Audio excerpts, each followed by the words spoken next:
भारत की राजनीति में एक ऐसा नेता जो कभी इंजीनियर था, फिर देश की राजनीति का बड़ा चेहरा बना और बिहार का विकास पुरुष कहलाया। कभी बीजेपी के साथ, कभी विपक्ष के साथ और कभी पूरी भारतीय राजनीति के किंग मेकर बनकर उभरा। यह है बिहार के सबसे प्रभावशाली नेताओं में से एक, नीतीश कुमार की असली कहानी। नमस्कार दोस्तों, आज हम जानेंगे नीतीश कुमार के जीवन के वो पहलू जो कम लोग जानते हैं। उनका बचपन, उनकी पढ़ाई, उनका संघर्ष और भारत की राजनीति की चोटी तक पहुंचने का सफर। वीडियो को लाइक और चैनल को सब्सक्राइब जरूर कर दें। 1 मार्च 1951 बिहार के बख्तियारपुर में एक साधारण परिवार में एक बच्चे का जन्म हुआ। नाम रखा गया नीतीश। पिता कबाल प्रसाद आयुर्वेदिक वैद्य थे। मां परमेश्वरी देवी एक शांत, संस्कारी और सख्त अनुशासन वाली गृहिणी। घर में पैसे बहुत नहीं थे, लेकिन पढ़ाई को लेकर कोई समझौता नहीं होता था। बचपन से ही नीतीश बेहद शांत, समझदार और मेहनती थे। लोग कहते हैं जिस बच्चे में कम बोलने की आदत हो, उसकी सोच बहुत गहरी होती है, और ये बात नीतीश पर बिल्कुल फिट बैठती है। स्कूल में हमेशा टॉपर रहने वाले नीतीश ने इंजीनियरिंग का रास्ता चुना। उन्होंने बिहार कॉलेज ऑफ इंजीनियरिंग, आज का NIT पटना से इलेक्ट्रिकल इंजीनियरिंग की डिग्री हासिल की। बहुत कम लोग जानते हैं कि नीतीश कुमार एक क्वालिफाइड इंजीनियर हैं। डिग्री के बाद उन्हें बिहार स्टेट इलेक्ट्रिसिटी बोर्ड में नौकरी मिली, लेकिन उनके अंदर एक अलग आग थी। सरकारी नौकरी उन्हें रोक नहीं सकी। दिल राजनीति की तरफ खिंच रहा था। साल था 1974।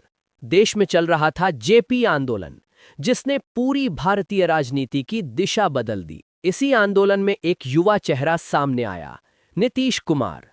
छोटे से गांव से निकलकर राजनीति के मंच पर पहली बार खड़े होने वाले नीतीश धीरे धीरे जनता के बीच अपनी पहचान बनाने लगे। उनकी सादगी और समझदारी देखकर लोग उन्हें सोचने वाला नेता कहने लगे। नीतीश ने 1985 में पहली बार चुनाव लड़ा। फिर 1990 में वे बिहार विधान परिषद के सदस्य बने।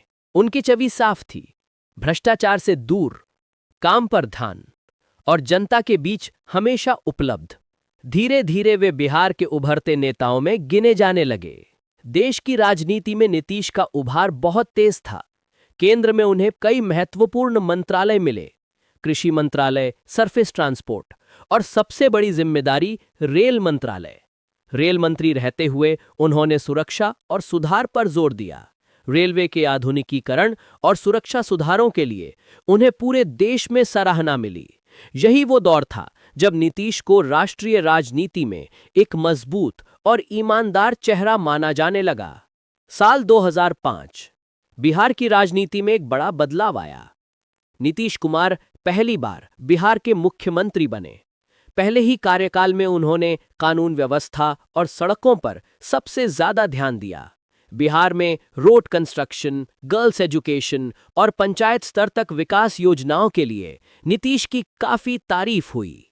इसके बाद वे कई बार मुख्यमंत्री चुने गए और हर बार कुछ नया लेकर आए। उनकी पहचान बनी काम करने वाले नेता की। भारतीय राजनीति में एक शब्द अक्सर सुनने को मिलता है, किंग मेकर, और इसका सबसे बड़ा उदाहरण है नीतीश कुमार, क्योंकि वो कई बार राष्ट्रीय गठबंधनों की राजनीति में ऐसी भूमिका निभा चुके हैं जिससे दिल्ली की सत्ता की दिशा बदली है। नीतीश की रणनीति, उनके फैसले और राजनीतिक समय की समझ उन्हें बाकी नेताओं से अलग बनाती है। नीतीश कुमार की शादी 1973 में मंजू देवी से हुई। उनके एक बेटे हैं, निशांत कुमार। नीतीश अपनी सादगी के लिए भी जाने जाते हैं। वे सामान्य जीवन जीते हैं, शोहरत और चमक धमक से दूर। हर बड़े नेता की तरह नीतीश कुमार की राह भी आसान नहीं थी। उनके कई राजनीतिक फैसले विवादों में रहे, कभी सहयोगियों से टकराव, कभी जनता की नाराजगी और कभी कठिन राजनीतिक परिस्थितियां। लेकिन आलोचनाओं के बावजूद नीतीश हमेशा एक मजबूत नेता की तरह खड़े रहे।